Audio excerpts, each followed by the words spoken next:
അസ്സലാമു അലൈക്കും. അൽഹംദുലില്ലാഹി റബ്ബിൽ ആലമീൻ വസ്സലാത്തു വസ്സലാമു അലാ റസൂലിഹിൽ അമീൻ വഅലാ ആലിഹി വസഹ്ബിഹി അജ്മഈൻ. റബ്ബി ഇശ്റഹ് ലി സദ്രി വയസ്സിർ ലി അംരി വഹ്ലുൽ ഉഖ്ദതം മിൻ ലിസാനി യഫ്ഖഹു ഖൗലി.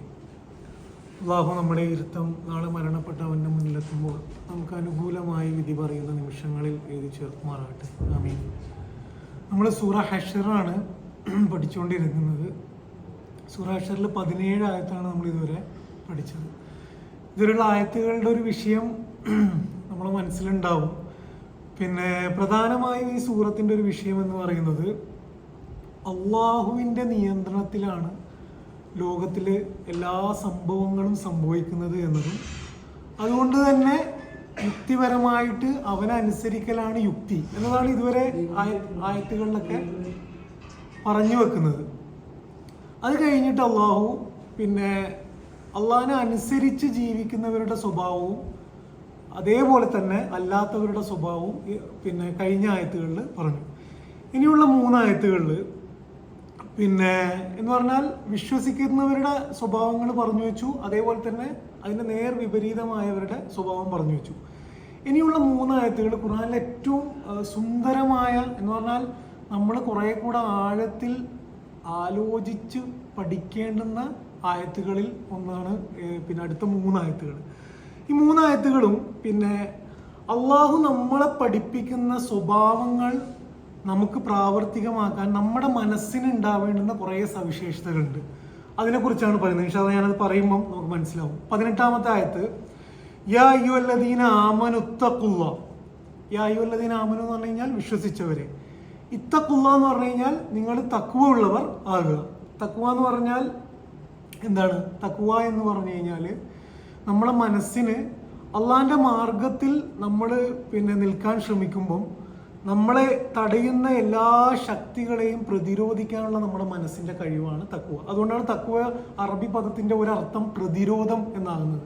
എന്ന് പറഞ്ഞാൽ നമ്മൾ പിന്നെ സിറാത്തൽ മുസ്തഖീമിൽ രാവിലെ സുബഹിക്ക് എണീക്കാൻ നോക്കുന്നു.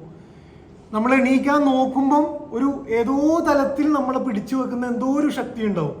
നമ്മൾ തന്നെ ആകാം, അല്ലെ പുറത്തു നിന്നും ഒരു തലത്തിലുള്ള പിന്നെ ഇതിലുണ്ടാവും. അതിനെ പ്രതിരോധിക്കാനുള്ള നമ്മുടെ കഴിവാണ് തഖ്വ. അപ്പൊ യാ അയ്യുഹല്ലദീന ആമനു, അല്ലയോ വിശ്വസിച്ചവരെ നിങ്ങൾ തഖ്വ ഉള്ളവരാകുക എന്ന് പറയുന്നത് തന്നെ ഒരു വിഷയമാണ്. ഇൻഷാ അല്ലാഹ് നമ്മൾ അതിലേക്ക് വരാം. എന്നിട്ട് അള്ളാഹു പറയുന്നത് വൽ തൻദുർ, നളർ എന്നാണ് ഇവിടെ ഉപയോഗിച്ചത്. നളർ എന്ന് പറഞ്ഞു കഴിഞ്ഞാൽ നോക്കലാണ്. അതേസമയം നളർ എന്ന് പറഞ്ഞാൽ സമയം കൊടുക്കുക എന്നർത്ഥമുണ്ട്, കാത്തിരിക്കുക എന്നർത്ഥമുണ്ട്, ആഴത്തിൽ നിരീക്ഷിക്കുക എന്നർത്ഥമുണ്ട്. ഇതെല്ലാം ചേരുന്ന ഒരു പരിപാടിയുടെ പേരാണ് നളർ. ഫൽ തൻദുർ, നിങ്ങൾ നോക്കുക. എങ്ങോട്ടാണ് നോക്കേണ്ടത്? നഫ്സുൻ, നിങ്ങളിലേക്ക് നോക്കുക, നിങ്ങളുടെ നഫ്സിലേക്ക് നോക്കുക. എന്താണ് നോക്കേണ്ടത്? മാ ഖദ്ദമത് ലിഗദ്. ഖദ്ദമത് എന്ന് പറഞ്ഞു കഴിഞ്ഞാൽ നമ്മൾ മുന്നോട്ടേക്ക് പിന്നെ പറഞ്ഞയച്ചതാണ്, അല്ലെങ്കിൽ നമ്മൾ ഭാവിയിലേക്ക് പിന്നെ ചെയ്തു വെച്ചതാണ് ഖദ്ദമത്. അപ്പൊ ഖദ്ദമത് ലിഗദ്, ഗദ് എന്ന് പറഞ്ഞാൽ നാളെയാണ്, ഫ്യൂച്ചറാണ്. അപ്പൊ നാളത്തേക്ക് നിങ്ങൾ പിന്നെ ഒരുക്കി വെച്ചിട്ടുള്ള കാര്യങ്ങളെക്കുറിച്ച് നിങ്ങൾ എന്ത് ചെയ്യുക? നിങ്ങളുടെ ഉള്ളിലേക്ക് വളരെ ആഴത്തിൽ സമയമെടുത്തുകൊണ്ട് നിരീക്ഷിക്കുക. എന്നിട്ട് അള്ളാഹു വീണ്ടും വത്തഖുല്ലാഹ്, തഖ്വ ഉള്ളവരാകുക എന്ന് പറയുന്നത് 2ാമത്തെ പ്രാവശ്യമാണ്. എന്നിട്ട് അവസാനം അള്ളാഹു പറയുന്നത് ഇന്നല്ലാഹ ഖബീറും ബിമാ തഅമലൂൻ എന്നാണ്. അള്ളാഹിന്റെ ഒരു സവിശേഷത പറയാണ്. എന്ന് പറഞ്ഞാൽ നമ്മളോടൊരു കാര്യം ചെയ്യാൻ പറഞ്ഞിട്ട് അള്ളാഹിന്റെ ഒരു സവിശേഷത പറയണം. ആ സവിശേഷത അള്ളാഹു അൽ ഖബീറാണ് എന്നാണ്. അള്ളാഹു അൽ അലീമാണ്. അൽ അലീം എന്ന് പറഞ്ഞാൽ എൽമും ഖബറും തമ്മിലുള്ള വ്യത്യാസം എന്താ വെച്ചാൽ എൽമ് അറിവിന്റെ ഒരു ജനറൽ സ്റ്റേറ്റ്മെന്റ് ആണ്. എന്ന് വെച്ചാൽ എൽമ് എന്ന് പറഞ്ഞാൽ തന്നെ എല്ലാം കവേർഡാണ്. അതേസമയം ഖബർ എന്ന് പറയുമ്പോൾ ആഴത്തിലുള്ള അറിവാണ്, വളരെ സൂക്ഷ്മമായ ചെറിയ നിമിഷങ്ങളും ചെറിയ സൂക്ഷ്മമായ തലങ്ങൾ അറിയുന്നതാണ് ഖബർ. അപ്പൊ അള്ളാഹു അൽ ഖബീറാണ്, എല്ലാ ചെറിയ ചെറിയ കാര്യങ്ങളും അറിയുന്നവനാണ്. എന്താണ് അറിയുന്നത്? ബിമാ തഅമലൂൻ, നിങ്ങൾ ചെയ്തുകൊണ്ടിരിക്കുന്നതിനെ കുറിച്ച്. എന്ന് പറഞ്ഞാൽ നമ്മൾ എന്താണ് ചെയ്യുന്നത് എന്ന് നമ്മളോട് നോക്കാൻ പറഞ്ഞിട്ട് അള്ളാഹ്ക്ക് ഓൾറെഡി നിങ്ങൾ ചെയ്യുന്നതൊക്കെ വളരെ സൂക്ഷ്മമായി അറിയാം എന്നും പറയാണ് ഇത്. ഈ ആയത്തില് യഥാർത്ഥത്തിൽ ഈ ആയത്തിന്റെ ഒരു വിഷയം എന്ന് പറയുന്നത് ഞാൻ നേരത്തെ പറഞ്ഞ പോലെ തന്നെ പിന്നെ നമുക്ക് ഉണ്ടാവേണ്ടുന്ന ഒരു സവിശേഷതയാണ്. എന്ന് പറഞ്ഞാൽ ഇതിന് മുന്നേ പറഞ്ഞ സ്വഭാവങ്ങൾ നമ്മളിലേക്ക് തുടങ്ങണമെങ്കിൽ തന്നെ, ഈ ദിവസം തുടങ്ങണമെങ്കിൽ തന്നെ നമുക്ക് ഉണ്ടാവേണ്ടുന്ന സവിശേഷതയാണ്. ഇത് യഥാർത്ഥത്തിൽ ഖുർആൻ പലതരം വിഷയങ്ങൾ കൈകാര്യം ചെയ്യുന്നുണ്ട്. ഖുർആന്റെ വളരെ പ്രധാനപ്പെട്ട ഒരു വിഷയം മനുഷ്യന്റെ മനസ്സാണ്. ഞാൻ മനസ്സിലാക്കുന്നത് ഖുർആന്റെ ഏറ്റവും നമുക്ക് വാല്യുബിൾ ആയിട്ടുള്ള നോളജ്, അമൂല്യമായ അറിവ് എന്നൊക്കെ നമ്മൾ പറയുന്നതിൽ ഒന്ന് സൃഷ്ടാവ് തന്നെ സൃഷ്ടിച്ചവരുടെ മനസ്സിനെ കുറിച്ച് പറഞ്ഞിരുന്നു എന്നുള്ളതാണ്. വിശ്വാസികൾക്ക് വിജയിക്കാൻ ഉണ്ടാവേണ്ടുന്ന 2 സ്വഭാവങ്ങളാണ് അള്ളാഹു ഇവിടെ പറയുന്നത്. ഒന്നെന്താണ്? ഇത്തഖുള്ള, തഖ്വ ഉണ്ടാകുക. 2 എന്താണ്? സ്വയം വിചാരണയാണ്. സ്വയം വിചാരണ, സെൽഫ് അനാലിസിസ് ആണ് അള്ളാഹു പറയുന്ന രണ്ടാമത്തെ. ഇവിടെ തഖ്വ 2 തവണ അള്ളാഹു ഉപയോഗിക്കുന്നുണ്ട്. ഒന്നാമത്തത് ഈമാനിന് ശേഷം അള്ളാഹു തഖ്വ വേണം എന്ന് പറയുന്നു. രണ്ടാമത് സ്വയം നിരീക്ഷിക്കണം എന്ന് പറഞ്ഞതിന് ശേഷം പിന്നെയും എന്ത് പറയുന്നു? തഖ്വ വേണം എന്ന് പറയുന്നു. ഒന്നാമത് അള്ളാഹു പറയുന്നത് ഈ തഖ്വ ഈമാനിന് ശേഷമുള്ളത്. രണ്ടും 2 കാര്യത്തിലാണ് പറയുന്നത്. രണ്ടും 2 തരത്തിലാണ് നമ്മൾ മനസ്സിലാക്കേണ്ടത്. എന്തിനാണ് അള്ളാഹു ഈമാനിന് ശേഷം ഈമാൻ ഉള്ളവരോട് തഖ്വ ഉണ്ടാക്കാൻ പറയുന്നതെന്ന് വെച്ച് കഴിഞ്ഞാൽ, ഈമാൻ എന്ന് പറയുന്നത് ഖുർആന് കൺസെപ്റ്റുകൾ വെച്ചിട്ടാണ് നമ്മളെ ജീവിതം പഠിപ്പിക്കുന്നത്. കുറേ കൺസെപ്റ്റുകൾ ഇങ്ങനെ നമുക്ക് ഖുർആനിൽ കാണാൻ പറ്റും. ഈമാൻ, തഖ്വ, ഇഹ്സാൻ, പിന്നെ ഇങ്ങനെ കുറേ കൺസെപ്റ്റ്. ഈ ഓരോ കൺസെപ്റ്റും നമ്മൾ ഓരോന്നായിട്ട് ഇങ്ങനെ അടുക്കി വെക്കുമ്പോഴാണ് നമ്മളെക്കുറിച്ച് അള്ളാഹു എന്താണ് പറയുന്നത് നമുക്ക് മനസ്സിലാവുള്ളൂ. ഈമാൻ എന്ന് പറയുന്നത് നമ്മൾ അള്ളാഹിനെ തേടി കണ്ടെത്തിയ ആദ്യത്തെ സ്റ്റേജാണ്. നമ്മളെ മനസ്സിൽ നടക്കുന്ന ഒരു കാര്യമാണ്. നമുക്ക് വിശ്വാസം വരികയാണ്, കാണാത്ത ഒരു സൃഷ്ടാവ് നമുക്കുണ്ട് എന്ന് നമ്മൾ വിശ്വസിക്കലാണ് ഈമാൻ. ഇത് ആദ്യത്തെ സ്റ്റേജാണ്. അതിന്റെ ഭാഗമായിട്ട് നമ്മൾ കുറേ കാര്യങ്ങളും കൂടി വിശ്വസിക്കുന്നുണ്ട്. എന്തൊക്കെയാണത്? പരലോകമുണ്ട് എന്ന് നമ്മൾ വിശ്വസിക്കുന്നു, അള്ളാഹിനെ അനുസരിക്കണം എന്ന് നമ്മൾ വിശ്വസിക്കുന്നു. ഇതെല്ലാം നമ്മുടെ ഹൃദയത്തിൽ ഉറക്കുന്ന സാധനമാണ് ഈമാൻ. പിന്നീട് നമ്മൾ ജീവിതം തുടങ്ങുകയാണ്. അപ്പൊ ഈമാൻ ഉള്ളവരാണ് നമുക്ക് അള്ളാഹ് ഉണ്ട് എന്ന് ഉറപ്പായി നമ്മൾ ജീവിതം തുടങ്ങുകയാണ്. നമ്മൾ എങ്ങനെയൊക്കെ പണി എടുക്കാൻ ശ്രമിച്ചാലും ഭയങ്കര ബുദ്ധിമുട്ടായിരിക്കും ഈ പണി. എന്തിനെ കുറിച്ചാണോ നമുക്ക് ഈമാൻ ഉള്ളത് അത് നമ്മുടെ ജീവിതത്തിൽ പകർത്താൻ ശ്രമിക്കുമ്പം ഭയങ്കരമായിട്ടുള്ള ബുദ്ധിമുട്ട് നമ്മൾ അനുഭവിക്കും. ഈ ബുദ്ധിമുട്ട് പുറത്തു നിന്നും അകത്തു നിന്നും ഉണ്ട്. പുറത്തു നിന്നുള്ള ബുദ്ധിമുട്ടിനെ കുറിച്ചാണ് അള്ളാഹു ഖുർആനിൽ ഇബ്ലീസ് എന്ന് നമുക്ക് പരിചയപ്പെടുത്തുന്നത്. അകത്ത് നിന്നുള്ള ബുദ്ധിമുട്ടിനെ കുറിച്ചാണ് നമ്മളെ തന്നെ മനസ്സിലുള്ള തെറ്റിനോടുള്ള ചായ്വിനെ കുറിച്ച് അള്ളാഹു പറയുന്നത്. ഈ രണ്ടും നമ്മുടെ ചാലഞ്ചാണ്. ഈ രണ്ടിനെയും പ്രതിരോധിക്കാനുള്ള നമ്മുടെ കഴിവാണെന്ത്? തഖ്വ എന്ന് പറഞ്ഞാൽ ഈമാൻ മാത്രം പോരാ. ഈമാൻ സ്റ്റാർട്ടിങ് സ്റ്റേജ് ആണ് എന്ന് മാത്രമല്ല, സ്റ്റാർട്ടിങ് അല്ല, ഈമാൻ നിരന്തരം നടന്നുകൊണ്ടിരിക്കുന്ന സാധനമാണ്. പക്ഷെ ഈമാൻ മനസ്സിലാണ്. ആ ഈമാനെ നിങ്ങൾ സുബ്ഹി നിസ്കരിക്കാൻ വേണ്ടി അള്ളാഹ് ഉണ്ട്, അവന് വേണ്ടി നമസ്കരിക്കണം എന്ന് നമ്മൾ തീരുമാനിച്ചാൽ പോലും സുബ്ഹി നിസ്കരിക്കണം നിങ്ങൾക്ക് തഖ്വ വേണം. കാരണം പലതിനെയും നമ്മൾ പ്രതിരോധിക്കേണ്ടി വരും. അപ്പൊ ഈമാൻ ഉള്ള ഒരാൾക്ക് ജീവിതത്തിൽ അത് പ്രായോഗികവൽക്കരിക്കാൻ വേണ്ട സ്വഭാവമാണെന്ത്? തഖ്വ. അതുകൊണ്ടാണ് ഖുർആനിൽ ഒരു സ്ഥലത്ത് അള്ളാഹു പറയുന്നത് യാ അയ്യുഹല്ലദീന ആമനു. ആരെയാ വിളിക്കുന്നത്? ഈമാനുള്ളവരെയാണ്. യാ അയ്യുഹല്ലദീന ആമനു ഇത്തഖുള്ള. നിങ്ങൾ എന്ത് ചെയ്യണം? തഖ്വ ഉള്ളവരാകണം. ഇത്തഖുല്ലാഹ ഹഖ്ക തുഖാതി വലാ തമൂതുന്ന ഇല്ലാ വഅൻതും മുസ്ലിമൂൻ. നിങ്ങൾ മുസ്ലിം ആയിട്ടല്ലാതെ മരിക്കുകയില്ല എന്ന് നിങ്ങൾ തന്നെ ഉറപ്പുവരുത്തണം. പക്ഷെ അതിന് വേണ്ട ക്യാരക്ടർ എന്താണ്? തഖ്വയാണ്. ഈമാൻ മാത്രം ഉണ്ടായാൽ പോരാ, മുസ്ലിം കുടുംബത്തിൽ ജനിച്ചാലും പോരാ. എന്ത് വേണം? തഖ്വ ഉണ്ടെങ്കിലേ നമുക്കിതിനെ കൊണ്ടു നടക്കാൻ കഴിയുള്ളൂ. ഇതാണ് ഒന്നാമത്തെ വിഷയം. അതുകൊണ്ടാണ് അള്ളാഹു ആയത്തിന്റെ തുടക്കത്തിൽ യാ അയ്യുഹല്ലദീന ആമനു ഇത്തഖുള്ള എന്ന് പറയുന്നത്. അപ്പൊ ഇത് തഖ്വയുടെ ഒന്നാമത്തെ വശം. രണ്ടാമത്തെ വിഷയം സെൽഫ് അനാലിസിസ് ആണ്. ഇൻഷാ അല്ലാഹ് ഇതായിരിക്കും നമ്മൾ കുറേ ഇന്നത്തെ ക്ലാസ്സിൽ കൂടുതൽ പറയണമെന്ന് ഞാൻ ആഗ്രഹിക്കുന്നത് ഈ വിഷയമാണ്. മറ്റേ വിഷയം ഇൻഷാ അല്ലാഹ് നമുക്ക് മറ്റൊരു സന്ദർഭത്തിൽ കുറെ കൂടെ ഡീറ്റെയിൽ ആയിട്ട് പഠിക്കാം. എന്താണ് ശരിക്കും സ്വയം വിചാരണ എന്ന് പറഞ്ഞാൽ? ഞാൻ മനസ്സിലാക്കുന്നത് നമ്മൾ തീരെ ഗൗരവത്തിലെടുക്കാത്ത, നമ്മൾ പരാജയത്തിലേക്ക് പോകുന്നതിൻ്റെ വലിയ കാരണമായി നമ്മൾ എണ്ണാത്ത, എന്നാൽ വളരെ സീരിയസ് ആയിട്ട് നമ്മൾ ചെയ്യണമെന്ന് ഇസ്ലാം പറയുന്ന ഒരു കാര്യമാണ് സ്വയം വിചാരണ. എന്താണ് സ്വയം വിചാരണ എന്ന് പറഞ്ഞു കഴിഞ്ഞാൽ, ഉള്ളിലേക്ക് നോക്കലാണ് സ്വയം വിചാരണ. നമ്മൾ പുറത്തേക്കാണ് നോക്കിക്കൊണ്ടിരിക്കുന്നത്. നമ്മൾ പലരുടെയും സ്വഭാവം നോക്കുന്നുണ്ട്, പക്ഷെ നമ്മളെ നോക്കുക എന്നുള്ള പണി നമുക്കൊരു ഒരു ഹാബിറ്റായിട്ട്, ഒരു ശീലമായിട്ടില്ലാത്ത സാധനമാണ്. സ്വയം വിചാരണ എന്ന് പറഞ്ഞു കഴിഞ്ഞാൽ ഉള്ളിലേക്ക് നോക്കലാണ്. 2, എന്താണ് വിചാരണ ചെയ്യേണ്ടത്? ഇപ്പം ഞാൻ എൻ്റെ ഉള്ളിലേക്ക് നോക്കുകയാണ്, ഇപ്പം എന്നെക്കുറിച്ച് ഞാൻ ആലോചിക്കുകയാണ്. എന്താണ് ഞാൻ ആലോചിക്കേണ്ടത്? അവിടെയാണ് ഇസ്ലാം പറയുന്ന സ്വയം വിചാരണ വ്യത്യാസമാണ്. നമ്മളൊരു മാനദണ്ഡം നിശ്ചയിച്ചുകൊണ്ട്, ഇത് സൈക്കോളജിയിലും അങ്ങനെ തന്നെ പറയുന്നത്, നമ്മളൊരു സ്റ്റാൻഡേർഡ് നിശ്ചയിക്കണം. ആ സ്റ്റാൻഡേർഡ് വെച്ച് നമ്മൾ കുറവാണോ കൂടുതലാണോ എന്ന് അനലൈസ് ചെയ്യലാണ് സെൽഫ് അനാലിസിസ്. അപ്പൊ എന്തോ നോക്കലല്ല, വെറുതെ ഉള്ളിലേക്ക് നോക്കലല്ല. നമ്മൾ ഉള്ളിലേക്ക് നോക്കുമ്പം നമ്മളെ ഉള്ളു ഓക്കെ ആണോ അല്ലേ എന്ന് അറിയണമെങ്കിൽ ആദ്യം ഒരു മാനദണ്ഡം വേണം. ആ മാനദണ്ഡം എന്താണ്? നമ്മളെ സംബന്ധിച്ചിടത്തോളം ഈമാനാണ്, വിശ്വാസമാണ്. അള്ളാഹു നമ്മളോട് പറഞ്ഞിട്ടില്ല, നമ്മൾ ജീവിതത്തിൽ തീരുമാനിച്ചിട്ടുള്ള കാര്യങ്ങളാണ് നമ്മുടെ മാനദണ്ഡം. ആ മാനദണ്ഡം വെച്ച് നമ്മൾ നമ്മുടെ ഉള്ളിലേക്ക് നോക്കുകയാണ്. എന്നിട്ട് ആ ഉള്ളിലേക്ക് നോക്കിയിട്ട് നമ്മൾ നോക്കുകയാണ് എന്ത് കുറവാണോ കൂടുതലാണോ സംഭവിച്ചത് എന്നുള്ളത്. എന്തിനാണ് അള്ളാഹു നമ്മളോട് സ്വയം വിലയിരുത്താൻ പറയുന്നത്? എന്തിനാണ് അള്ളാഹു നമ്മളോട് സ്വയം വിലയിരുത്താൻ പറയുന്നത്? ഒന്നാമത്തെ രണ്ട് കാരണങ്ങളുണ്ട്, രണ്ട് ആസ്പെക്ട്സ് ഉണ്ട് ഇതിന്. ഒന്നാമത്തെ കാരണം, നമുക്കൊരു ലക്ഷ്യമുണ്ട്. ഓക്കെ, നമുക്ക് ജീവിതത്തിൽ കൃത്യമായ ഒരു ലക്ഷ്യമുണ്ട്. ആ ലക്ഷ്യത്തിനൊരു കാലാവധിയുണ്ട്. എന്ന് പറഞ്ഞാൽ ആ കാലാവധിക്ക് ശേഷം ഈ ലക്ഷ്യത്തിന് വേണ്ടി പണിയെടുക്കാൻ കഴിയില്ല. ആ കാലാവധിക്ക് ശേഷം പണി കഴിഞ്ഞു. അപ്പൊ നമുക്കൊരു ലക്ഷ്യമുണ്ട്, സമയം തീർന്നു പോയിക്കൊണ്ടേയിരിക്കുകയാണ്, ഒരു കൃത്യമായ കാലാവധിയുണ്ട്. ആ ലക്ഷ്യത്തിലേക്കുള്ള എല്ലാ പണിയും നടക്കേണ്ടത് ഈ ജീവിതത്തിലാണ്. ഓക്കെ, മരണത്തിന് ശേഷം നമ്മുടെ ഉള്ളിനെ കുറിച്ചൊരു വിലയിരുത്തലുണ്ടാവും. അള്ളാഹു ഇവിടെ വൽ തന്ദുർ നഫ്സുൻ എന്ന് നമ്മളോട് പറയുന്നുണ്ട്. നമ്മൾ നമ്മുടെ ഉള്ളിലേക്ക് നോക്കുക.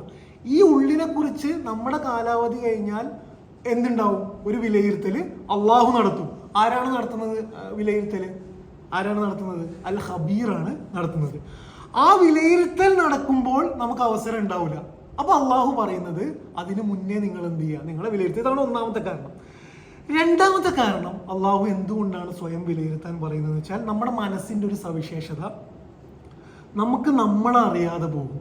നമുക്ക് നമ്മളെ അറിയാതെ ജീവിക്കാൻ നമുക്ക് കഴിയും. നമ്മുടെ ഒരു സ്പെഷ്യാലിറ്റിയും വീക്ക്നെസ്സും ശക്തിയുമാണ്. അബോധ മനസ്സിൽ നമുക്ക് ജീവിക്കാൻ കഴിയും. അതിന്റെ ഏറ്റവും നല്ല ഉദാഹരണം, നിങ്ങൾ വീട്ടിലേക്ക് സ്ഥിരം ഓഫീസിൽ നിന്ന് പോകുന്ന റൂട്ടിന് ആ റൂട്ട് പോലും നോക്കേണ്ട നിങ്ങൾക്ക് ആവശ്യമില്ല. വണ്ടി സ്റ്റാർട്ടാക്കിയാൽ മതി, അവിടെ എത്തിയാൽ നിങ്ങൾ അറിയുള്ളൂ. അബോധ മനസ്സിൽ നമുക്ക് ജീവിക്കാൻ കഴിയും. നമ്മളൊരു സ്പെഷ്യാലിറ്റിയാണ്, നമ്മുടെ വീക്ക്നെസ്സുമാണ്. അതേപോലെ തന്നെ വളരെ വേഗത്തിലാണ് നമ്മൾ ജീവിക്കുന്നത്. പിന്നെ നമ്മൾക്ക് പോലും അറിയാത്തത്ര സ്പീഡിലായിരിക്കും നമ്മുടെ സമയം കഴിഞ്ഞു പോകും. ഈ രണ്ട് കാരണം കൊണ്ടും വളരെ ശ്രദ്ധിച്ച് നിന്ന് സ്വയം വിലയിരുത്തുക എന്നുള്ളത് അള്ളാഹു നമ്മളെ പഠിപ്പിക്കുന്ന ഇതാണ്. അള്ളാഹു ഇവിടെ രണ്ട് പദങ്ങളാണ് ഉപയോഗിക്കുന്നത്. ഒന്ന് നളറാണ്, വൽ തന്ദുർ നഫ്സും എന്നുള്ളതാണ്. രണ്ടാമത്തത് മാ ഖദ്ദമത് ലിഗദ് എന്നുള്ള രണ്ട് പദങ്ങളാണ്. ഈ മാ ഖദ്ദമത് ലിഗദ് എന്നുള്ളതാണ് നമ്മുടെ മാനദണ്ഡം, നമ്മുടെ സ്റ്റാൻഡേർഡ്. എന്താണ് നമ്മൾ വിലയിരുത്തേണ്ടത് എന്നത് പഠിപ്പിക്കുന്നത് എന്താണ്? മാ ഖദ്ദമത് ലിഗദ് എന്നാണ്. എന്താണ് വിലയിരുത്തേണ്ടത്?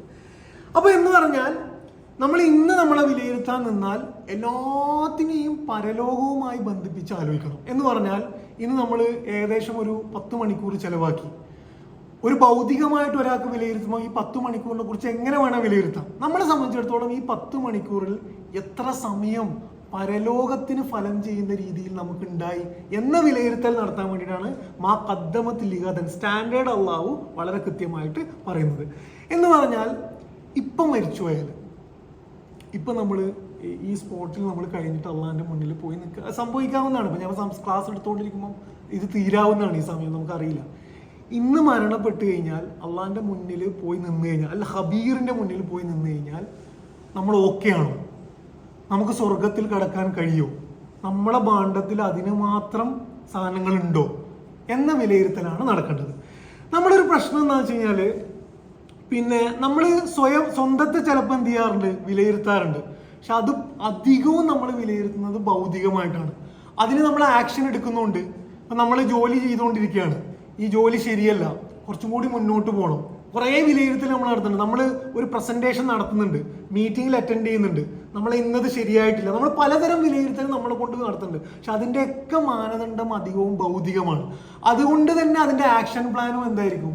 ഭൗതികമായിരിക്കും എന്നുള്ളതിൻ്റെ പ്രശ്നമാണ്. രണ്ടാമത്തത് ഞാൻ മനസ്സിലാക്കുന്നത്, പിന്നെ ഈ ആയത്തിൽ ഏറ്റവും നമുക്ക് സൂക്ഷ്മമായിട്ട് അള്ളാഹു പഠിപ്പിക്കുന്ന പദം നളറാണ്. ഇത് പഠിച്ചപ്പോൾ എനിക്കും വല്ലാണ്ട് കുറേ പുതിയ കാര്യങ്ങൾ കിട്ടിയത് ഈ പദമാണ് നളർ. നളർ ഞാൻ പറയുന്നത് പോലെ നളർ നമുക്ക് പറഞ്ഞു തരുന്നത് എങ്ങനെയാണ് വിലയിരുത്തേണ്ടതെന്നാണ്. അപ്പൊ എന്താണ് വിലയിരുത്തേണ്ടത് എന്നത് മാ ഖദ്ദമത് ലിഗദാണ് പറയുന്നത്. എങ്ങനെയാണ് വിലയിരുത്തേണ്ടത് എന്നതിനെ കുറിച്ച് അള്ളാഹു പറയുന്നത് സമയമെടുക്കണം എന്ന് വെച്ചാൽ അങ്ങനെ ഒരു പോക്കിനെ വിലയിരുത്താൻ സമയമെടുക്കണം. നളറിന്റെ അർത്ഥമാണ് സമയമെടുക്കണം, സൂക്ഷ്മമാകണം, ധൃതിയില്ലാതെ ചെയ്യണം. വളരെ ധൃതിയില്ലാതെ സൂക്ഷ്മമായിട്ട് സമയമെടുത്തിട്ട് ഒരു നിരീക്ഷണം നടത്തണം എന്നുള്ളതാണ്. എങ്ങനെ വിലയിരുത്തണം എന്നുള്ളതാവും പഠിക്കുന്നത്. നമ്മളൊരു പ്രശ്നം നമ്മൾ ആഴ്ചകളിലും മാസങ്ങളിലാണ് ജീവിക്കുക. നിങ്ങൾ ആലോചിച്ച് നോക്കുക, ഒരു മരണ വാർത്ത, ഒരു 35 വയസ്സുകാരൻ ഹൃദയാഘാതം മൂലം മരണപ്പെട്ടിരിക്കുന്നു. എന്താ നമ്മളപ്പോൾ ആലോചിക്കുക, കുറച്ചോനെ നാളെ ഞാൻ പോകണ്ടല്ലേ. ഈ ആഴ്ചയിലും മാസങ്ങളിലുമാണ് നമുക്ക് ഈ വിലയിരുത്തൽ വരിക, ബോധം വരിക ആഴ്ചയിലും മാസങ്ങളിലാണ്. അള്ളാഹു ഇട്ടിട്ടുള്ള എല്ലാ സിസ്റ്റവും നിങ്ങൾ നോക്കിയാൽ സമയബന്ധിതമായ നമസ്കാരം, കൊല്ലത്തിലൊരു നോമ്പ്, നിരന്തരം ഖുർആൻ പാരായണം, ഇതിനൊക്കെ നിങ്ങൾ അനലൈസ് ചെയ്ത് കഴിഞ്ഞാൽ ആഴ്ചയിലും മാസങ്ങളിലും മാത്രം ജീവിക്കാതിരിക്കുകയും നിരന്തരം ബോധമുള്ളവരാകുകയും ചെയ്യാൻ വേണ്ടിയിട്ടാണ് ഈ സിസ്റ്റം ഇങ്ങനെ ഇട്ടത് എന്ന് കാണാൻ പറ്റും. അതേപോലെ തന്നെ നമ്മുടെ ഒരു വലിയ പ്രശ്നം നമുക്ക് സമയമില്ല എന്നുള്ളതാണ്, നമ്മൾ ഒറ്റയ്ക്ക് ഇരിക്കുന്നില്ല എന്നുള്ളതുമാണ്, നമ്മൾ നമ്മുടെ ഉള്ളിലേക്ക് നോക്കുന്നില്ല എന്നുള്ളതുമാണ്. നമ്മൾ ആയത്തിലേക്ക് വന്നു കഴിഞ്ഞാൽ അള്ളാഹു പറയുന്ന വളരെ പ്രധാനപ്പെട്ട ഒരു പോയിന്റ് എന്ന് വെച്ചാൽ നമ്മൾ വിലയിരുത്താൻ നിന്ന് കഴിഞ്ഞാൽ അതിൻ്റെ വളരെ പ്രധാനപ്പെട്ട ഒരു പോയിന്റ് ഇന്നല്ലാഹ ഖബീറും ബിമ തഅമലൂൻ എന്നുള്ളതാണ്. നമ്മൾ സ്വയം വിലയിരുത്തുമ്പം നമുക്ക് ഉണ്ടാവേണ്ടുന്ന അടിസ്ഥാന വിശ്വാസമാണ് അള്ളാഹു അൽ ഖബീറാണ് എന്നുള്ളത്. അള്ളാഹു അൽ ഖബീറാണ്, എല്ലാം സൂക്ഷ്മമായി അറിയുന്ന ഒരു സൃഷ്ടാവുണ്ട് എന്ന ബോധത്തിൽ നിരീക്ഷണം നടത്തുന്നതും അതില്ലാത്ത ബോധത്തിൽ നിരീക്ഷണം നടത്തുമ്പോൾ രണ്ടും രണ്ടാണ്. ഈ ബോധം നമുക്ക് അടിസ്ഥാനപരമായിട്ട് ഉണ്ടാകുക എന്നുള്ളതാണ് അള്ളാഹു ഇവിടെ പഠിപ്പിക്കുന്ന ഇതാണ്. ഇത് ഈ ഒരു പദം, ഈ ഒരു പ്രയോഗം അള്ളാഹു ഹബീറാണ് എന്നുള്ളത് എന്തുകൊണ്ട് സ്വയം വിലയിരുത്തണം എന്നുള്ളതും എത്ര അളവിൽ വിലയിരുത്തണം എന്നും പഠിപ്പിക്കുന്നുണ്ട്. എന്ന് വെച്ച് കഴിഞ്ഞാൽ നമുക്കൊരു പെരിഫറലി ആയിട്ട് വിലയിരുത്തിയിട്ട് കാര്യമില്ല. എന്ന് വെച്ചാൽ വെറുതെ ഇങ്ങനെ വിലയിരുത്തിയിട്ട് പോയിട്ട് കാര്യമില്ല. കാരണം ആരാണ് നമ്മളെ ഇനി വിലയിരുത്താൻ പോകുന്നത്? എല്ലാം അറിയുന്നവനാണ്.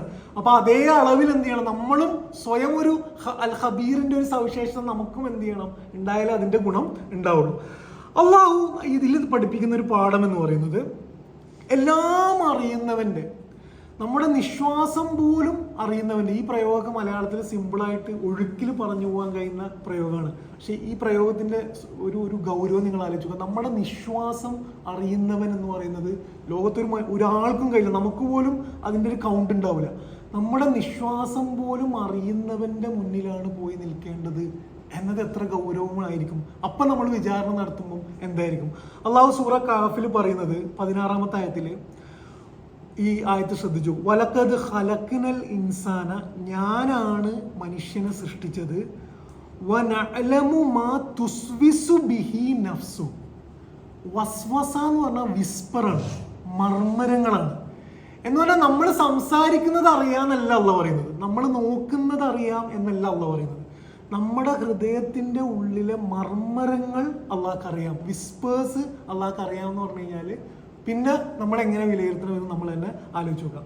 സൂറ കഹ്ഫില് നമ്മൾ വെള്ളിയാഴ്ച ഓതുന്ന സൂറത്താണ്. ഒരു രംഗം അള്ളാഹു പറയുന്നുണ്ട്.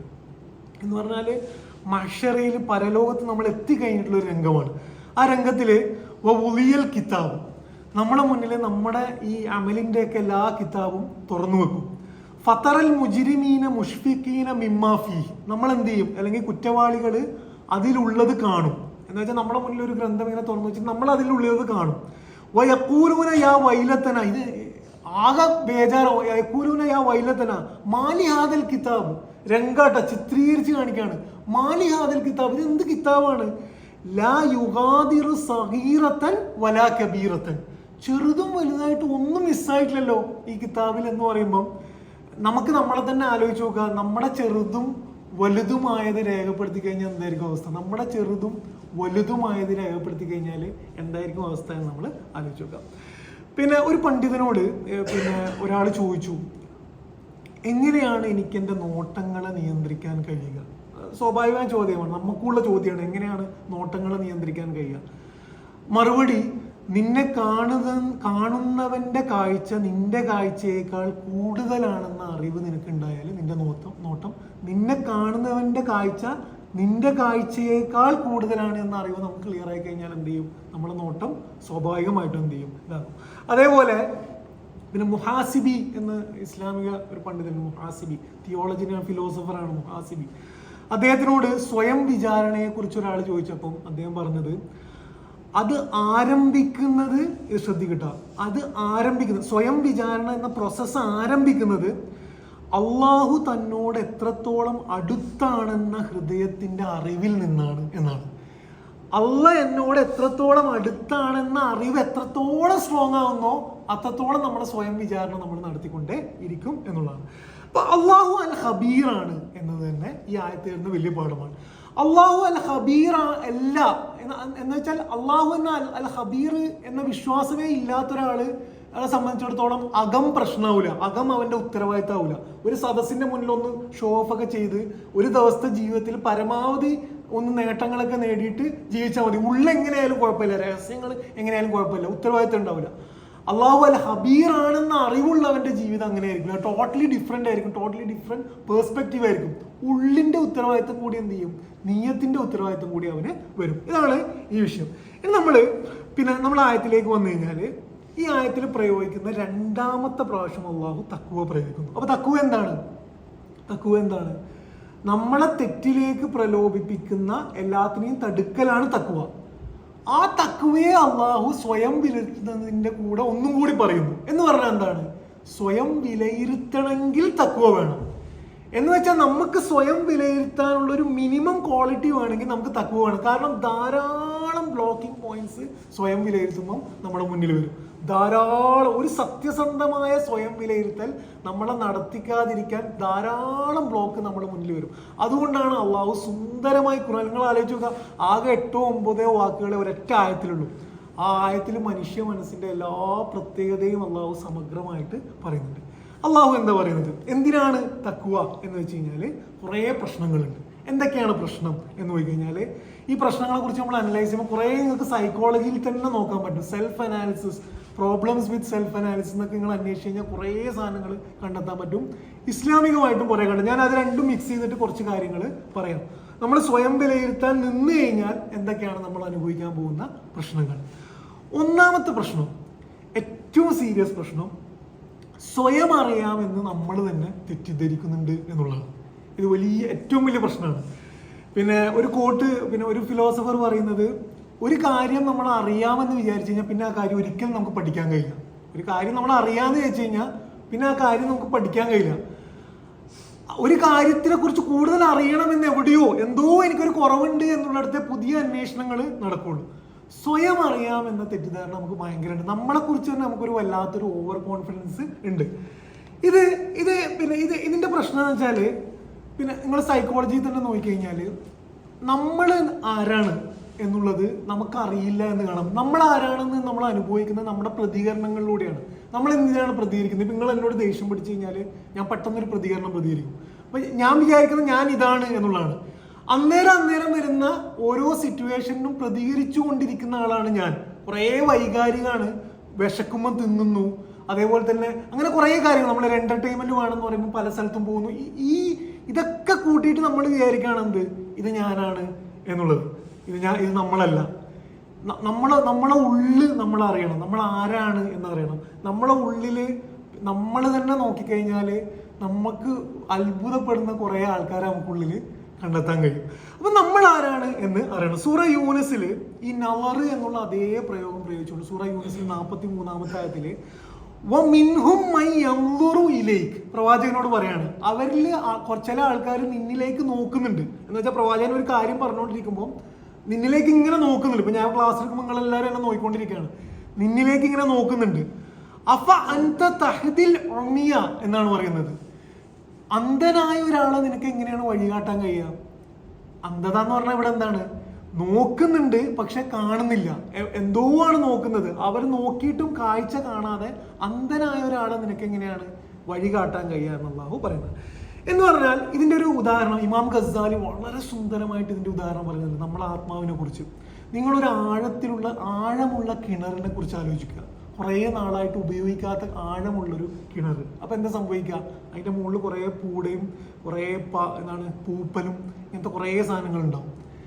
അപ്പൊ നമ്മൾ ഉള്ളിലേക്ക് നോക്കുമ്പം ഇതാണ് അതിന്റെ എല്ലാം എന്നാണ് കരുതുക. ഇതൊക്കെ ഇങ്ങനെ മെല്ലെ മെല്ലെ മാറ്റി നോക്കുമ്പോഴാണ് നമ്മൾ തെളിനീരിലേക്ക് എത്തുക. നമ്മളെ കുറേ നാളത്തെ ജീവിതം, കുറേ പ്രവർത്തനങ്ങൾ, കുറേ അഴുക്കുകൾ, അങ്ങനെ കുറേ ഇടപെടലിലൂടെ നമ്മുടെ പുറത്ത് കുറേ സാധനം വന്നടിഞ്ഞിട്ടുണ്ട്. ഇതെല്ലാം ഇതിൻ്റെ ഉള്ളിലേക്ക് നമ്മൾ ഇതിനെ മെല്ലെ മെല്ലെ മാറ്റി സത്യസന്ധമായി നോക്കുമ്പോൾ കാണുന്നതാണ് നമ്മൾ എന്നുള്ളതാണ് ഇതിൻ്റെ ഒന്നാമത്തെ വിഷയം. സ്വയം അറിയാത്തത് വലിയ ദുരന്തമാണ്. ഇതൊക്കെ എപ്പോഴാണ് നിങ്ങൾക്ക് മനസ്സിലാകുന്ന വെച്ച് കഴിഞ്ഞാൽ, ചിലപ്പം ചില ആൾക്കാർ കുറേ സംസാരിക്കും, ആൾക്കാരൊക്കെ ബോറടിച്ച് മരിക്കുന്നുണ്ടാവും, കുറേ സംസാരിക്കാം, പക്ഷെ അയാൾക്ക് അറിയുന്നില്ല അയാൾ ബുദ്ധിമുട്ടിക്കുകയാണെന്നുള്ളത്. സ്വയം അറിയുന്നില്ല എന്നുള്ളത് ഇത്രയും വലിയ ദുരന്തം വേറെ വരാനില്ല. നിങ്ങൾ ആലോചിച്ച് നോക്കുക, നമ്മളൊരു ക്രൂരനാണ് എന്ന് നമ്മൾ അറിഞ്ഞിട്ടില്ലെങ്കിൽ എന്തായിരിക്കും സ്ഥിതി? ബാക്കിയുള്ളവരൊക്കെ അനുഭവിക്കുന്നുണ്ടാവും, എല്ലാവരും. നമ്മൾ മാത്രം അറിയുന്നില്ല നമ്മൾ നമ്മളൊരു സ്വാർത്ഥനാണ്, നമ്മളിൽ തന്നെ ഒരു ഫാസിസ്റ്റ് ഉണ്ട് എന്നുള്ളത്. നമ്മളിതൊന്നും അറിയുന്നില്ല. നമ്മൾ മനസ്സിലാക്കുന്നത് നമ്മൾ ആരോ ആണ് എന്ന് മനസ്സിലാക്കുന്നതിൻ്റെ ഏറ്റവും വലിയ പ്രശ്നം ഇതാണ് എന്നുള്ളതാണ്. അപ്പം ഇതിൽ പിന്നെ സൂറ കഹഫിൽ തന്നെ അള്ളാഹു പറയുന്നുണ്ട്, പരലോകത്ത് ഏറ്റവും നഷ്ടം പറ്റിയവർ ആരാണെന്ന് വെച്ച് കഴിഞ്ഞാൽ അല്ലദീന വല്ല സഅയുഹും ഫിൽ ഹയാത്തി ദുനിയ, അവരുടെ എല്ലാ പ്രവർത്തനങ്ങളും പാഴായിപ്പോയി. വഹും യഹ്സബൂന അന്നഹും യുഹ്സിനൂന സുൻഅ, പക്ഷെ അവര് കരുതിയത് അവർ ചെയ്തതൊക്കെ ഭയങ്കര പ്രവർത്തനങ്ങളാണെന്ന് അവർ കരുതി. പക്ഷെ അവരെന്ത് ചെയ്തു? എല്ലാം സ്വയം അറിയാത്തതിൻ്റെ പ്രശ്നം ഇതാണ്. ഇതിലെ പരിഹാരം എന്താണ്? ഞാൻ പറഞ്ഞ പോലെ തഖ്വ വേണം. അതേപോലെ തന്നെ വളരെ സൂക്ഷ്മമായിട്ട് നമ്മൾ നോക്കണം. നമ്മളെ തന്നെ ഒരു തിങ്കിങ് പാറ്റേൺ നമുക്ക് മനസ്സിലാകണം. ഞാൻ ഇതിലേക്ക് കൂടുതൽ പോകുന്നില്ല. നിങ്ങൾ തിങ്കിങ് പാറ്റേണിനെ കുറിച്ച് അന്വേഷിച്ചാൽ കുറേ സാധനം. നമ്മളൊരു തിങ്കിങ് പാറ്റേൺ ഉണ്ട്. എന്താണ് എന്നെ ദേഷ്യം പിടിപ്പിക്കുന്നത്? എന്താണ് എന്നെ ട്രിഗർ ചെയ്യുന്നത്? എന്താണ് എൻ്റെ മുഖഭാവം മാറ്റുന്നത്? എന്താണ് എന്നെ സന്തോഷിപ്പിക്കുന്നത്? നമ്മളെ തന്നെ തിങ്കിങ് പാറ്റേൺ നമ്മൾ നോക്കിയാൽ നമുക്ക് എന്ത് ചെയ്യും? നമ്മളെ മനസ്സിലാക്കും. രണ്ടാമത്തെ പ്രശ്നം, ഒന്നാമത്തെ പ്രശ്നം ക്ലിയർ ആണ്, എന്താണ്? നമ്മൾ തന്നെ അറിയുന്നില്ല. രണ്ടാമത്തെ വലിയ പ്രശ്നം ഈഗോ ആണ്. ഈഗോ എന്ന് പറഞ്ഞാൽ ഞാൻ എന്നുള്ളത്, ഞാൻ തന്നെ എന്നെ കവർ ചെയ്ത് വെക്കും. നേരിനെ കാണാത്ത രീതിയിൽ ഞാൻ തന്നെ ഞാൻ എന്നുള്ളത് വലിയ ഒരു പ്രശ്നമാണ്. ഇതിൻ്റെ പ്രശ്നം എന്താണ്? തങ്ങൾ ചെയ്യുന്നത് ശരിയാണെന്ന് ഉറച്ചു വിശ്വസിക്കും. ഒരിക്കലും എന്ത് ചെയ്യൂല, താൻ തെറ്റ് ചെയ്യുന്നുണ്ടെന്ന് സമ്മതിക്കൂല, ഒരിക്കലും സമ്മതിക്കൂല. അതേപോലെ തന്നെ മറ്റുള്ളവരിൽ വിലയിരുത്തുന്ന പോലെ തങ്ങളെ വിലയിരുത്തൂല. ഇവൻ എത്ര നെഗറ്റീവായിട്ടാണ് ഇയാൾ സംസാരിക്കുന്നത് എന്നൊക്കെ പറയും. എത്ര നെഗറ്റീവായിട്ടാണ് ഇയാൾ സംസാരിക്കുന്നത്, ഇയാൾ ഏറ്റവും നെഗറ്റീവായിട്ടായിരിക്കും സംസാരിച്ചുകൊണ്ടിരിക്കുന്നത്. കുറച്ചുകൂടെ ജനാധിപത്യം കാണിക്കൂ എന്നൊക്കെ പറയും. സ്വയം തീരെ അങ്ങനെ ഉണ്ടല്ലോ. ഈഗോ എന്നതിൻ്റെ പ്രശ്നം, നമ്മളെന്ത് ചെയ്യൂല, നമ്മളെ കുറവുകൾ ഒരിക്കലും സമ്മതിക്കൂല എന്നുള്ളത് സ്വയം വിലയിരുത്താൻ നമ്മൾ എന്ന് കഴിഞ്ഞാൽ നമ്മളെ ഏറ്റവും വലിയ പ്രശ്നം. സൂറ ബഖറയിൽ തുടക്കത്തിൽ ഇദാ ഖീല ലഹും ആമിനു കമാ ആമനന്നാസ്, മനുഷ്യരൊക്കെ വിശ്വസിക്കുന്നത് പോലെ വിശ്വസിക്കൂ എന്ന് പറയുമ്പോൾ അവർ പറയും ഖാലു അനുഅ്മിനു കമാ ആമന സുഫഹ, ഈ വിഡ്ഢികളൊക്കെ വിശ്വസിക്കുന്നതാണോ ഞാൻ വിശ്വസിക്കേണ്ടത്? കാരണം അവിടെ നിൽക്കുന്ന ഞാൻ എന്ന് പറയുന്നത് മറ്റവരൊക്കെ വിഡ്ഢികൾ എന്ന തലത്തിലെത്തിയാൽ നമുക്ക് എന്ത് ചെയ്യാൻ കഴിയില്ല, നമുക്ക് വിലയിരുത്താൻ കഴിയില്ല. പ്രമുഖ പണ്ഡിതനായ ഇബ്നു അബി മുലൈക്ക ഒരിക്കൽ പറഞ്ഞത്, ഞാൻ 30ഓളം പ്രവാചകന്റെ അനുചരന്മാരുമായി സഹവസിച്ചിട്ടുണ്ട്, അവരുടെ കൂടെ താമസിച്ചിട്ടുണ്ട്. തങ്ങളിൽ കാപട്യമുണ്ടോ എന്ന് ആശങ്കപ്പെട്ട് അസ്വസ്ഥരായി കഴിയുന്നവരായാണ് അവരെയൊക്കെ എനിക്ക് കാണാൻ കഴിഞ്ഞത്. എന്ന് പറഞ്ഞാൽ ഉമർ റളിയല്ലാഹു അൻഹു, ഇവരൊക്കെ സ്ഥിരം ഉള്ള ഒരു സെൽഫ് പ്രോബ്ലം എന്ന് വെച്ചാൽ എന്നിൽ കാപട്യമുണ്ടോ എന്നതാണ്. നമ്മളെ കോൺഫിഡൻസ് എത്രത്തോളം എന്ന് വെച്ചാൽ നമ്മൾ ഒരിക്കലും വിചാരിച്ചിട്ടുണ്ടാവില്ല നമ്മളൊരു മുനാഫിക്കാണോ എന്നത് നമ്മളെ കുറിച്ച് ആലോചിക്കുക. അപ്പോൾ ഈഗോ വലിയ പ്രശ്നമാണ്. ഹസൻ ബസരി പിന്നെ റഹ്മത്തുള്ളാഹി അലൈഹി പറയുന്നത്, കാപട്യത്തിന്റെ കാര്യത്തിൽ സ്വയം സംതൃപ്തനാകാൻ കപടന് മാത്രമേ കഴിയുള്ളൂ എന്നാണ്. കാപട്യത്തിന്റെ കാര്യത്തിൽ സ്വയം സംതൃപ്തനാകാൻ കപടന് മാത്രമേ കഴിയുള്ളൂ. ഇതിന്റെ പരിഹാരം എന്താണ്? ഈഗോന്റെ പരിഹാരം എന്താണ്? അങ്ങേയറ്റത്തെ ധൈര്യം വേണം. ഉള്ളിലേക്ക് നോക്കാൻ ധൈര്യമാണ്. ധൈര്യമില്ല നമുക്ക് ഉള്ളിലേക്ക് നോക്കാനേ കഴിയില്ല. കാരണം ഉള്ളിൽ നോക്കിക്കഴിഞ്ഞാൽ വൻ പ്രശ്നങ്ങളായിരിക്കും. നമുക്കൊരു ഇഷ്ടമില്ലാത്ത കുറേ കാര്യങ്ങൾ നമ്മൾ ഉള്ളിൽ കാണും. വൻ ധൈര്യം വേണം. ആ ധൈര്യത്തോടെ നമുക്ക് നോക്കാൻ കഴിയും. 2 സത്യസന്ധത വേണം. നമ്മൾ തന്നെ നമ്മളെ ഉള്ളിൽ നോക്കുക എന്നുള്ളത് വലിയ ധൈര്യമുള്ള കാര്യമാണ്. അതേപോലെ പ്രവാചകൻ സല്ലല്ലാഹു അലൈഹി വസല്ലം പറയുന്ന ഒരു പരിഹാരമാണ്, സ്വയം വിമർശിക്കാൻ സ്വാതന്ത്ര്യമുള്ളൊരു കൂട്ടുകാരൻ നമുക്ക് ഉണ്ടായാലും നടക്കും. പക്ഷെ ഇതിനും ധൈര്യം വേണം. കാരണം ഇത് കേൾക്കാനുള്ളൊരു മനസ്സ് വേണം. സ്വയം വിമർശിക്കാൻ സ്വാതന്ത്ര്യമുള്ളൊരു കൂട്ടുകാരൻ. അപ്പം ഈഗോ ആണ് രണ്ടാമത്തെ പ്രശ്നം. മൂന്നാമത്തെ പ്രശ്നം, ഇത് നമ്മളുടെ പിന്നെ ഓൾ ഇൻ ഓൾ നമ്മുടെ പ്രശ്നം ഇനി പറയാൻ പോകുന്നതാണ്. ഈ ലോകത്തിൻ്റെ അശ്രദ്ധയാണ്.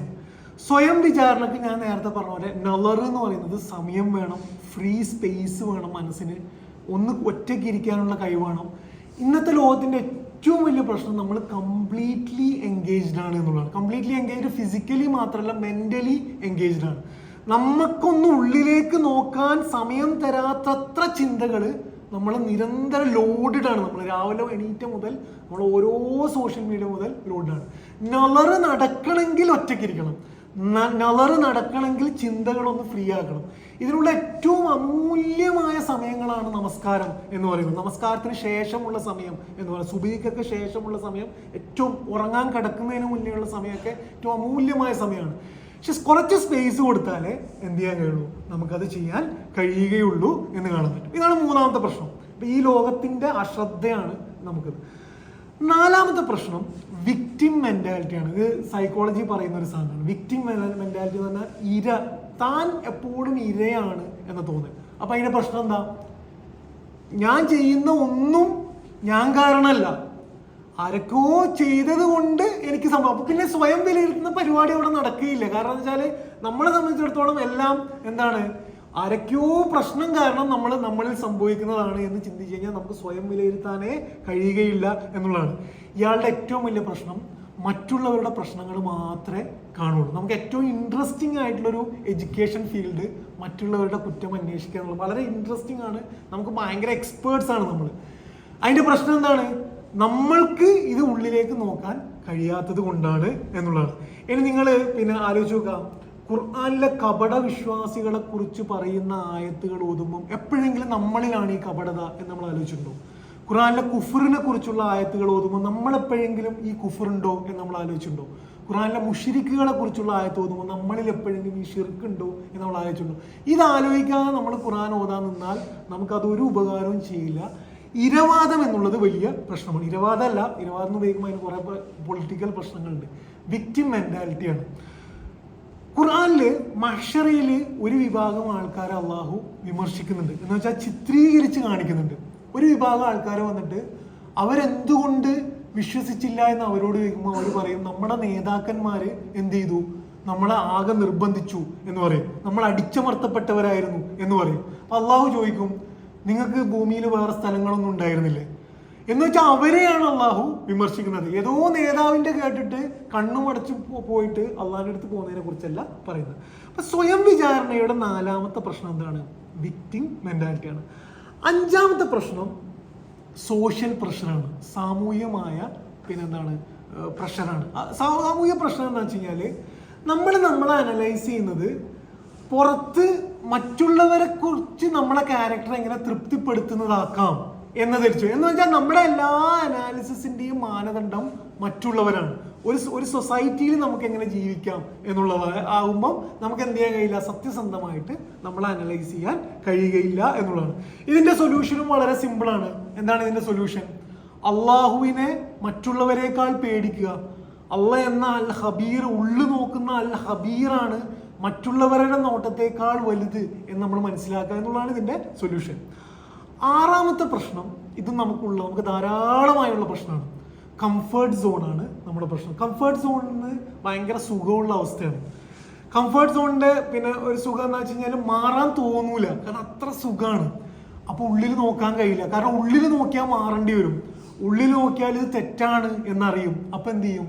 അപ്പൊ ഭയങ്കര ഈ കംഫേർട്ട് സോണിൽ തന്നെ നിൽക്കണമെന്ന് നമ്മൾ വിചാരിച്ചാൽ എന്ത് ചെയ്യാൻ കഴിയില്ല, നമുക്ക് മാറാൻ കഴിയുകയില്ല എന്നുള്ളതാണ്. ഇപ്പോഴുള്ള സ്ഥിതിയിൽ നിന്ന് തന്നെ മരിക്കുന്നതിനേക്കാൾ ഭയം നമുക്ക് അവിടെ നിന്ന് മാറുന്നതിനോടാണ് എന്നതാകുമ്പോൾ എന്ത് ചെയ്യാൻ കഴിയില്ല, നമുക്ക് ഉള്ളിലേക്ക് നോക്കാൻ കഴിയുകയില്ല. അപ്പൊ ഇതാണ് ഈ 6 കാര്യങ്ങൾ. അപ്പൊ ഈ 6 കാര്യത്തിനുള്ള സൊല്യൂഷൻ എന്താണ്? തഖ്വയാണ്. തഖ്വ ഉണ്ടായാൽ നമുക്ക് ഈഗോ ഉണ്ടാവില്ല, തഖ്വ ഉണ്ടായാൽ നമുക്ക് സത്യസന്ധത ഉണ്ടാവും, തഖ്വ ഉണ്ടായാൽ നമ്മൾ നമ്മളെ നോക്കുള്ളൂ. ഇങ്ങനെ കുറെ കാര്യങ്ങൾ ഇതാക്കും. ഇനി അള്ളാഹു സ്വയം വിലയിരുത്താൻ നമുക്ക് തരുന്ന പരിഹാരങ്ങൾ ഇതും കൂടെ പറഞ്ഞിട്ട് ക്ലാസ് അവസാനിപ്പിക്കാം. നമ്മൾ സ്വയം വിലയിരുത്തില്ലെങ്കിലും അള്ളാഹിന്റെ കാരുണ്യവും സ്നേഹവും കൊണ്ട് അള്ളാഹ് തന്നെ നമുക്ക് സ്വയം വിലയിരുത്താനുള്ള സന്ദർഭങ്ങൾ ഉണ്ടായിത്തരും. അതിലൊന്നാണ് പരീക്ഷണം, പ്രതിസന്ധി, മരണങ്ങൾ, ജോലി നഷ്ടം. ഇതൊക്കെ അള്ളാഹു തരുന്നതിന്റെ ഒരു കാരണമായിട്ട് ഖുർആൻ പറയുന്നത് അവലാ യറൗന അന്നഹും യുഫ്തനൂന ഫീ കുല്ലി ആമിൻ മറത്തൻ ഔ മറത്തൈൻ. അവര് കാണുന്നില്ല എല്ലാ കൊല്ലവും ഞാൻ അവരെ ഒന്നും രണ്ടും തവണ പരീക്ഷിക്കുന്നത് എന്ന് പറഞ്ഞതിന് ശേഷം അള്ളാഹു പറയുന്നത് സുമ്മലാ യതൂബൂൻ, എന്നിട്ടും അവരെന്താ എന്നിലേക്ക് തിരിച്ചു വരാത്ത, വലാഹും യദ്ദക്കറൂൻ, എന്തുകൊണ്ട് അവര് എന്നെ ഓർക്കുന്നില്ല എന്നാണ്. എന്ന് പറഞ്ഞാൽ അള്ളാഹു ഒരു പ്രതിസന്ധി ഇട്ട് തരുന്നത് തന്നെ നമ്മളൊന്ന് തട്ടി എണീപ്പിക്കാൻ വേണ്ടിയിട്ട് ആകാം. നമ്മുടെ ജീവിതത്തിൽ ഒരു മരണം സംഭവിക്കുന്നത് അന്നേരം നമ്മൾ എന്ത് ചെയ്യും? ഒന്ന് ഉണരും. രണ്ടാമത് അള്ളാഹു നമുക്ക് തരുന്ന ഒരു ടൂളാണ് ഖുർആൻ. ഖുർആൻ നമ്മളെ വല്ലാതെ ഇത്രയും സ്വയം വിലയിരുത്താൻ പ്രേരിപ്പിക്കുന്ന ഒരു ഗ്രന്ഥം വേറെയില്ല. കാരണം നമ്മളെ ഉള്ളിലെ പ്രശ്നം ഇതല്ലേ എന്ന് ഖുർആൻ നമ്മളോട് ഇങ്ങനെ ചൂണ്ടിക്കാണിച്ചു തരും. ഒന്ന്. രണ്ട്. മൂന്നാമത് പ്യുവർ അമൂല്യമായ, ഞാൻ നേരത്തെ പറഞ്ഞ പോലെ, നിമിഷം നമസ്കാരമാണ്. നിങ്ങൾ സെൽഫ് അനാലിസിനെ കുറിച്ചുള്ള എല്ലാ ഭൗതിക പഠനങ്ങളും നോക്കിയാൽ അതിൽ മെഡിറ്റേഷൻ കാണാൻ പറ്റും. നമുക്ക് ജന്മത്തിൽ കൊണ്ട് തന്നെ അള്ളാഹു വളരെ ഓട്ടോമാറ്റിക്കായിട്ട് തന്നെ നമുക്ക് തന്നൊരു സാധനമാണ് മെഡിറ്റേഷൻ. കാരണം ചിന്തകളെ നിയന്ത്രിച്ച് നമ്മളെ തന്നെ നോക്കി അള്ളാഹിനെ മുന്നിൽ വെച്ചുകൊണ്ട് സ്വയം വിലയിരുത്തുന്ന സന്ദർഭങ്ങളാണ് ഓരോ നമസ്കാരങ്ങളും എന്നുള്ളത്. ഇനി നമ്മൾ സ്വയം വിലയിരുത്തുന്നതിന് പിന്നെ ഒന്ന് പ്രീ സെൽഫ് എക്സാമിനേഷൻ നടത്താം, രണ്ട് പോസ്റ്റ് സെൽഫ് എക്സാമിനേഷനും നടത്താം. ഈ രണ്ടും ഇസ്ലാം പറയുന്ന കാര്യങ്ങളാണ്. പോസ്റ്റ് എക്സാമിനേഷൻ എന്ന് പറഞ്ഞാൽ എന്താണ്?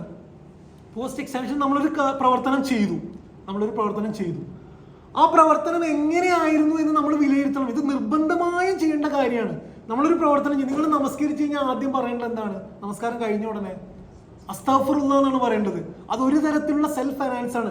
നമ്മൾ ആ നമസ്കാരത്തിലൂടെ എവിടെയെങ്കിലും നമ്മളിൽ എന്തോ കംപ്ലീറ്റ്നെസ് വന്നോ എന്ന് തോന്നൽ പോലും ഉണ്ടായിരുന്നു. അസ്തഗ്ഫിറുല്ലാഹ്, പടച്ചവനെ പുറത്തു തരണേ എന്ന് പറയാണ്. ഒരു വിജയം വന്നാൽ ആ ഇതാണ് പോസ്റ്റ് എക്സാമിനേഷൻ. പോസ്റ്റ് എക്സാമിനേഷൻ നടത്തി കഴിഞ്ഞാൽ അത് നമ്മൾക്ക് എന്താണ് റിസൾട്ട് ഉണ്ടാകുക? നമുക്ക് ഇസ്തിഗ്ഫാർ നടത്തണം, തൗബ നടത്തേണ്ടി വരും. ചിലപ്പോൾ നല്ല കാര്യമാണ് ചെയ്താൽ എന്താ ചെയ്യുക? റബ്ബന തഖബ്ബൽ മിന്ന എന്ന് പറഞ്ഞുകൊണ്ട് അള്ളാഹിനോട് അത് സ്വീകരിക്കാൻ ഇബ്രാഹിം നബി അലൈഹി സ്വലാം നടത്തിയത് ഒരു പോസ്റ്റ് എക്സാമിനേഷൻ ആണ്. റബ്ബന തഖബ്ബൽ മിന്ന എന്ന് പറഞ്ഞേണ്ടി വരും. പക്ഷെ പോസ്റ്റ് എക്സാമിനേഷൻ എപ്പോഴും നമുക്ക് ഗുണം ചെയ്യില്ല. പ്രീ എക്സാമിനേഷൻ എന്ന് പറയുന്നത് നമ്മളെ തന്നെ ഒരു കാര്യം ചെയ്യുന്നതിന് മുന്നേ സ്വന്തത്താലേക്ക്, ഇത് നിങ്ങൾക്ക് ഈ ക്യാരക്ടർ ഉണ്ടായി കഴിഞ്ഞാൽ നമ്മളെ ജീവിതത്തിൽ കുറേ കാര്യങ്ങൾ നമ്മൾ വേണ്ട എന്ന് വെക്കും. നിങ്ങളൊരു പോസ്റ്റ് ഇടുന്നതിന് മുമ്പേ ആർക്ക് വേണ്ടിയാണ് ഈ പോസ്റ്റ് ഇടുന്നത്? ആരാണ് ഇതിന് പ്രതിഫലം തരേണ്ടത്? ഇത് നമുക്ക് പരലോകത്ത് ഉപകാരപ്പെടുമോ എന്ന ഒരു 3-4 ചോദ്യം നമ്മളോട് ചോദിച്ചു കഴിഞ്ഞാൽ പല പോസ്റ്റുകളും നമ്മൾ ഇടാതിരിക്കും. പലരോടും നമ്മൾ മറുപടി ഇന്ന് പറയണ്ട, നാളെ പറയാം. നമ്മൾ ദേഷ്യത്തിൽ മറുപടി പറയാൻ പോകുമ്പം ഇതിപ്പോൾ ചെയ്യണോ? ഇതുകൊണ്ട് എന്താ ഗുണം? ഞാൻ എൻ്റെ അറിവ് കാണിക്കാനാണോ ഈ പോസ്റ്റ് ഇടുന്നത്? അല്ല, അള്ളാഹുവിന് ഇത് ഇഷ്ടമാവുമോ എന്നൊരു 3 ചോദ്യം ഒറ്റ ഒരു സെക്കൻഡ് നിന്ന് കഴിഞ്ഞാൽ നമുക്ക് പല കാര്യങ്ങളും എന്ത് ചെയ്യാം, നമുക്ക് നിർത്താൻ കഴിയും എന്നുള്ളതാണ്. അപ്പം ഇതിനും എന്ത് വേണം? തഖ്വ വേണം. അവസാനം ഒരു ഹദീസും കൂടെ പറഞ്ഞിട്ട് അവസാനിക്കാം. പ്രവാചകൻ സല്ലല്ലാഹു അലൈഹി വസല്ലം പറയുന്നത്, വിവേകമുള്ളവൻ, നല്ല മനുഷ്യനല്ല, വിവേകമുള്ളവൻ, ബുദ്ധിയുള്ളവൻ സ്വന്തത്തെ വിലയിരുത്തുകയും മരണത്തിന് ശേഷമുള്ളതിന് വേണ്ടി പ്രവർത്തിക്കുകയും ചെയ്യും. വിഡ്ഢി സ്വന്തത്തെ തൻ്റെ ഇച്ഛകൾക്ക് വിട്ടുകൊടുക്കുകയും, അവസാനത്തെ പ്രയോഗം നോക്കണം കേട്ടോ, അള്ളാഹുൽ മിഥ്യാപ്രതീക്ഷകൾ വെച്ച് പുലർത്തുകയും ചെയ്യും. സ്വന്തത്തിന് സ്വന്തം ഇച്ഛക്കൊക്കെ വിട്ട് ഒരു അനാലിസിസും ഒരു ഇതൊന്നും വിലയിരുത്താതെ നാളെ എങ്ങനെയെങ്കിലും അള്ളാഹ് രക്ഷപ്പെടുത്തിക്കൊള്ളും എന്നതിനെന്ത് ചെയ്യും? അള്ളാഹു വെക്കും. അപ്പം ഇന്നത്തെ ആയത്തിൻ്റെ ഒരു പ്രധാന പാഠം, നമ്മൾ സമയം കണ്ടെത്തണം, നമ്മളെ തന്നെ നോക്കണം, നമ്മളെ ഉള്ളിലേക്ക് നോക്കണം, സൂക്ഷ്മമായി നോക്കണം, ഈഗോ ഇല്ലാതെ സത്യസന്ധമായിട്ട് നോക്കണം, ധൈര്യത്തോടു കൂടി നോക്കണം. നോക്കിയാൽ മാത്രം പോരാ, തെറ്റാണ് എന്ന് സ്വയം അറിഞ്ഞു കഴിഞ്ഞാൽ അത് തിരുത്താനുള്ള ഇത് വേണം. ഇതിൻ്റെ ഏറ്റവും വലിയ പ്രശ്നമായിട്ട് 2 കാര്യങ്ങളാണ് നമ്മുടെ മുന്നിൽ വേണ്ടത്. ഒന്ന്, നമ്മുടെ സമയം തീർന്നുകൊണ്ടിരിക്കുകയാണ്. 2, അൽ ഹബീറാണ് നമ്മളെ നാളെ വിലയിരുത്താൻ പോകുന്നത്. അള്ളാഹു നമ്മളെയൊക്കെ അനുഗ്രഹിക്കുമാറാകട്ടെ. പടച്ചവൻ നമ്മുടെ ഉള്ളിലേക്ക് നോക്കാനുള്ള ഈമാനും ധൈര്യവും തഖ്വയും അള്ളാഹു നമുക്ക് നൽകുമാറാകട്ടെ. റബ്ബനാ തഖബ്ബൽ മിന്നാ ഇന്നക അൻതസ് സമീഉൽ അലീം വതുബ് അലൈനാ ഇന്നക അൻതത് തവ്വാബുർ റഹീം. ആമീൻ ആമീൻ ബിറഹ്മതിക യാ അർഹമർ റഹീമീൻ. അസ്സലാമു അലൈക്കും.